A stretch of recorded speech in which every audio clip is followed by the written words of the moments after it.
All right, everyone. The past week has been a bit crazy. We've seen some red days. We've seen some crazy stuff coming out of the White House. There's a lot of uncertainty here, regulatory risk, all kinds of inflation, sticky inflation, federal funds rate not being cut by the Federal Reserve. There are a lot of uncertainties and risks in this market environment right now. And you know what? We're going to go over some things today. We're going to go into some historical events that have happened previously and see how it's lining up with today and see really if we should be investing at all in this market. Hey, I'm Pasha. I'm an investing nerd, also working on my MBA. I've been investing since 2017.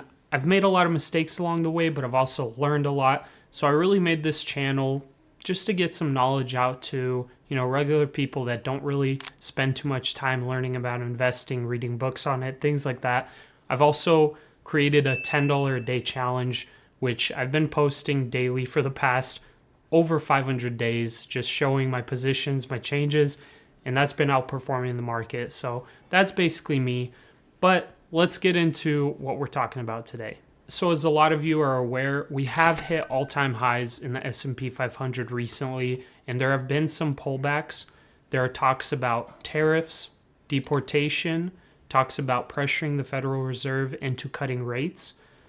Well, some of these things can definitely be problematic, and the outlook may be dim, potentially, if all of these things come to fruition.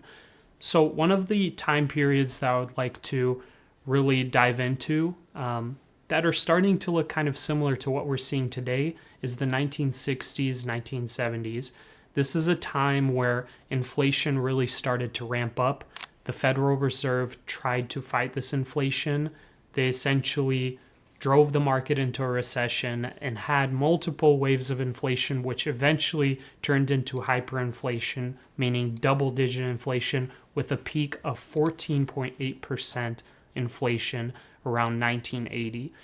So currently, if we look at some graphs, looking at 2010 through 2024, we see stabilization after the really big Great Recession and the housing crash. We saw stabilization of the market, of inflation. Federal funds rates were essentially cut to zero. And this really went on for a very long time, almost 2 decades. And honestly, looking at historic trends, and a recession didn't come around for a very, very long time. Fast forward to about 2017, inflation started getting a little bit out of control. The Federal Reserve raised rates and slowed down the economy. Then the economy kind of, normalized a little bit and continued to grow. Now, around 2019 is when we really saw a lot of recession red flags. Now, the Federal Reserve was trying to slow down the economy, make sure we don't get into hypergrowth, and boom, COVID happened. This is where the economy completely shut down and essentially dove us right into a recession. Now, one of the things that happened because the economy was slowed down so much is the Federal Reserve needed to stimulate the economy. So here we can see during the 2020, 2021, we had the Federal Reserve stimulating the economy there.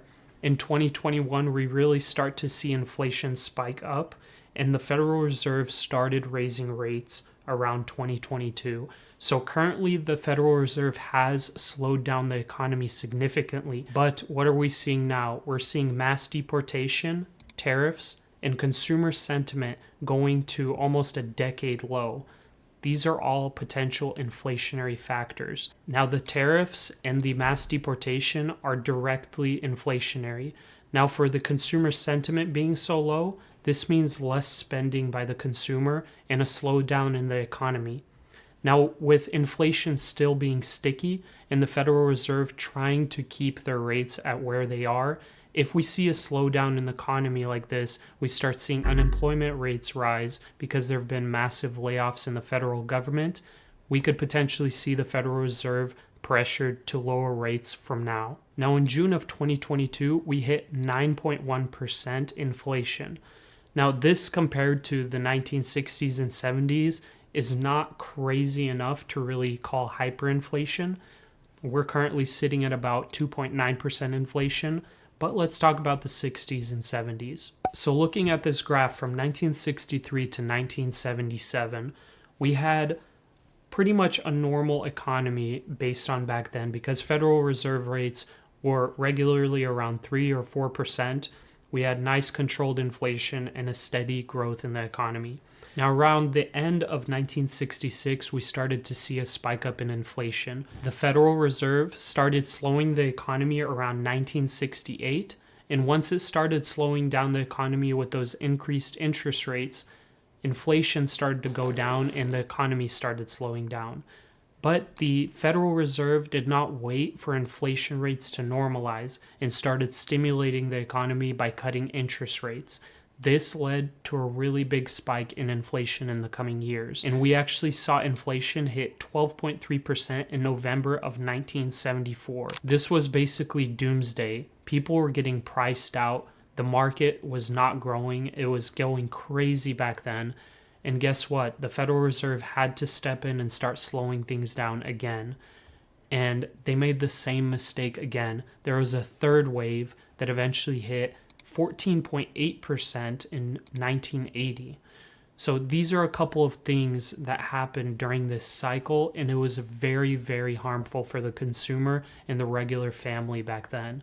And the market basically stayed stagnant all throughout that decade. Now, fast forward to today, we have inflationary factors on the horizon. We're sitting around probably the 60s, late 60s, early 70s period if we look in the correlation of these things. And the Federal Reserve, they know history. They know that they want to prevent this. They specifically know that if they were to stimulate the economy early, we could have hyperinflation very easily and have another wave of inflation hit us. But there are a lot of factors that could pressure the Federal Reserve to stimulate the economy. And that's really the scary part about things right now. Now, I don't want to just seed fear, uncertainty, and doubt into you. This is just informative. I'm still going to be in the market. I'm still going to be invested. I have my own investments and my own stocks that I pick and choose, things that I would think would survive recessions, survive market slowdowns. I just believe that we should also be aware that markets are potentially very, very overvalued right now.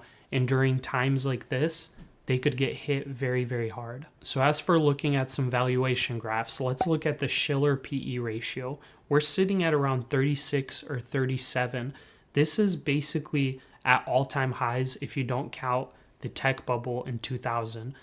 This is really, really concerning, especially if you're in broad indices, if you're in the S&P 500. Maybe if you're basically getting ready for retirement, these are a couple of things that you should consider and maybe even rebalance your portfolio. Another graph that we should look at is the Buffett indicator, or the US stock market value to GDP ratio. Now, currently we're sitting at 211% market value to GDP ratio. This is significantly overvalued, and as you can see on the graph, we're 2 standard deviations above the historical trend line. Now, if you look at the trend we are currently in, take a look back at the 60s and 70s. We are looking very, very similar to how the market looked back then for valuations. And guess what? Around that time, they saw multiple decades of stagnant growth in the S&P 500. So this is just something to consider when you're looking at your overall portfolio. So where do we go from here? It's difficult to say whether mass deportation or tariffs are here to stay. We don't know if it's going to impact the economy very, very severely. It's also difficult to say whether the Federal Reserve will be able to expertly navigate, the market, making sure that the economy's still growing but not getting impacted too negatively. But it's also important to make sure that we're treading lightly and we're analyzing our market position, make sure we're analyzing our exposure and changing and adjusting to future macroeconomic changes. This is exactly why I do a lot of research on each of my stocks that I pick for the $10 a day challenge. I definitely do not recommend that you follow it or anything like that or make any of those same purchases or sells, but just saying we need to make sure that we're doing deep analysis and making sure that whatever we're buying, we'll be able to handle whatever risk there is ahead. I'll definitely be keeping a close eye on any new developments, any new information, and I'll be keeping you guys updated. If you're not subscribed, make sure you subscribe so that you don't miss any future videos.